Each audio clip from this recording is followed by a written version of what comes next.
Yellowstone, ये नाम सुनते ही मन में क्या आता है? शायद उबलते पानी के बड़े बड़े फव्वारे, विशाल बाइसन और मीलों तक फैला एक ऐसा जंगल जहां इंसान कभी गया ही ना हो। पर असलियत ये है कि ये जो अछूता जंगल वाली सोच है ना, वो कहानी का सिर्फ आधा हिस्सा है। इस जाने पहचाने लैंडस्केप के नीचे एक बहुत गहरा और अक्सर जानबूझकर छिपाया गया इंसानी इतिहास दबा हुआ है। और ये सोच कोई हवा में नहीं है। पार्क के ऑफिशियल ब्रोशर में भी कुछ ऐसा ही लिखा है कि येलोस्टोन में जानवरों को देखना मतलब उस दुनिया की एक झलक पाना जो इंसानों से पहले थी।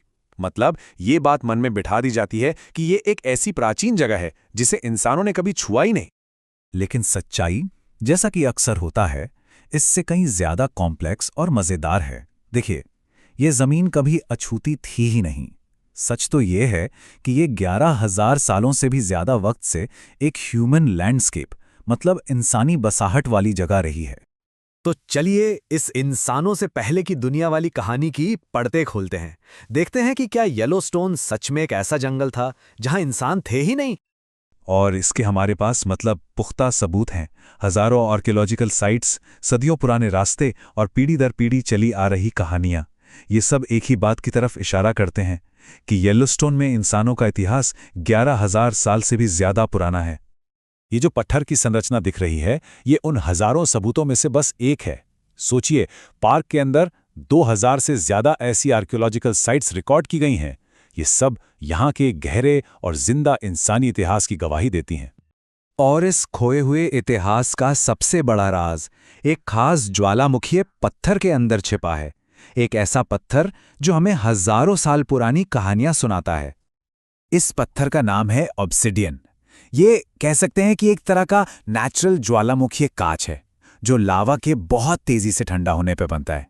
और इसकी खास बात, इसकी धार। ये इतना तेज होता है कि इसकी धार सर्जिकल स्टील से भी 10 गुना ज्यादा पैनी हो सकती है।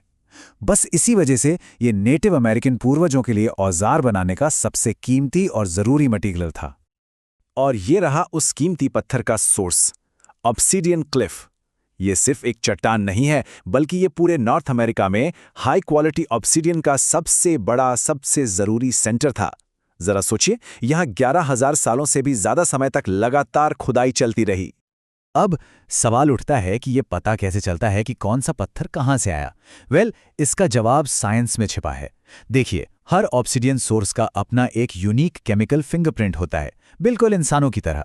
तो एक्सरे फ्लोरेसेंस जैसी टेक्नोलॉजी का इस्तेमाल करके आर्कियोलॉजिस्ट किसी भी औजार को देखकर बता सकते हैं कि वो पत्थर असल में किस ज्वालामुखी से आया है, भले ही वो औजार हजारों मील दूर ही क्यों ना मिला हो। तो ये साइंटिफिक जासूसी हमें पुराने लोगों के बारे में क्या बताती है?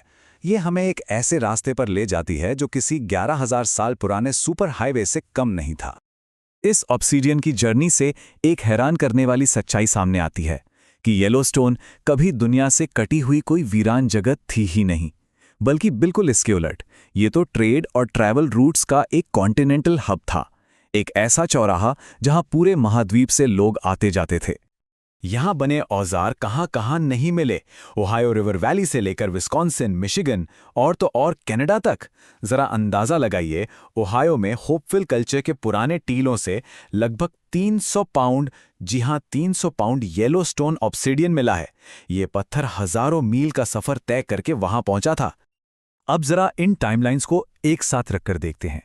एक तरफ है 11,000 साल का गहरा इंसानी इतिहास जब लोग यहां ऑब्सिडियन निकाल रहे थे, और दूसरी तरफ सिर्फ 152 साल पहले 1872 में येलोस्टोन नेशनल पार्क बना।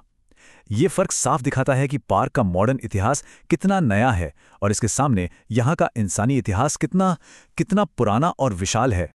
तो फिर सवाल ही उठता है कि अगर ये इतिहास इतना गहरा और इतना साफ है, तो फिर ये हमारी यादों से मिट कैसे गया? ये अछूते जंगल वाली कहानी आखिर गढ़ी कैसे गई? और सबसे बड़ा सवाल, अगर लोग यहां हजारों सालों से रह रहे थे, तो फिर वो अचानक कहां गायब हो गए? इसका जवाब एक बहुत दुखद और सोची समझी प्लानिंग में छिपा है।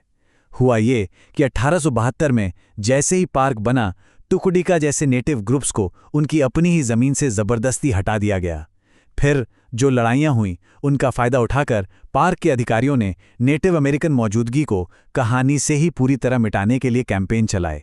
और ये पक्का करने के लिए कि वो वापस ना आए, 1886 से लेकर अगले 32 सालों तक यूएस आर्मी ने पार्क में गश्त की ताकि नेटिव लोगों को उनकी पुश्तैनी जमीन से हमेशा के लिए दूर रखा जा सके। ये सिर्फ पॉलिसीज नहीं थी, ये असल लोगों की जिंदगियों के साथ हुआ।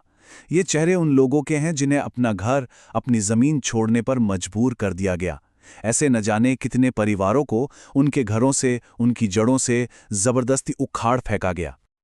और इस अछूते जंगल वाली झूठी कहानी को और पक्का करने के लिए एक नया झूठ फैलाया गया।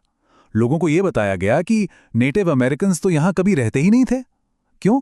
क्योंकि वो गीजर और गर्म पानी के झरनों से डरते थे। एक ऐसी बात जिसका सच्चाई से दूर दूर तक कोई लेना देना नहीं था।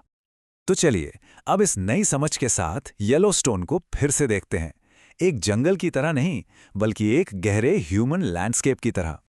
सच्चाई ये है कि आज जब कोई येलोस्टोन में घूमता है तो वो असल में उसी पुराने इतिहास के ऊपर चल रहा होता है। ये इतिहास कहीं गया नहीं है, ये ठीक हमारे पैरों के नीचे ही है।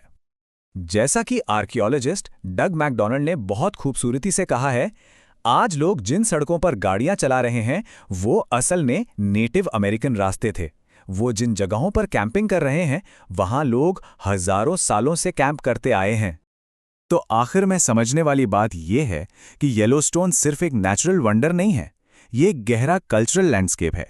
ये पूजा पाठ के लिए पवित्र जगह थी, दवाइयों के लिए गर्म पानी के झरने थे, शिकार और खाने पीने की चीजें इकट्ठा करने की जगह थी, ऑब्सीडियन जैसे जिंदगी बचाने वाले मटेरियल का सोर्स था, और सबसे बढ़कर ये किसी का पुश्तैनी घर था।